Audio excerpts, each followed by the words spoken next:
வணக்கம் நண்பர்களே. இன்று நம்ம சொல்ல போவது திருக்குறளின் ஒழுக்கமுடைமை அதிகாரம். வாங்க ஒழுக்கமுடைமை அதிகாரம் பார்க்கலாம். குறள் 1. ஒழுக்கம் விழுப்பம் தரலாம், ஒழுக்கம் உயிரினும் ஓம்பப்படும். குறள் 2. பணிந்தோம்பி காக்க, ஒழுக்கம் தெரிந்தோம்பி தேடினும் அஃதே துணை. குறள் 3. ஒழுக்கமுடைமை குடிமை, இழுக்கம் இழிந்த பிறப்பாய் விடும். குறள் 4. மறப்பீனும் ஒத்துக்கொளடாகும், பார்ப்பான் பிறப்பொழுக்கம் குன்ற கெடும். குறள் 5.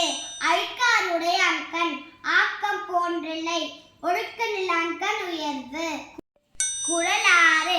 ஒழுக்கத்தின் ஒல்கார் உறவோர், இழுக்கத்தின் ஏதம் படும்பாய் கடிந்து. குறள் 7. ஒழுக்கத்தின் எய்துவர் மேன்மை, இழுக்கத்தின் எய்துவர் வேதா பழி. குறள் 8. நன்றிக்கு வித்தாவும் நல்லொழுக்கம், தீயொழுக்கம் என்றும் விடும்பை தரும். குறள் 9. ஒழுக்கமுடையவர் பொல்லாரே, தீய வழக்கியும் வாயா சொலல். குறள் 10. உலகத்தோட ஒட்ட உலகல், பல கற்றும் கல்லா அறிவில்லாதா. நன்றி.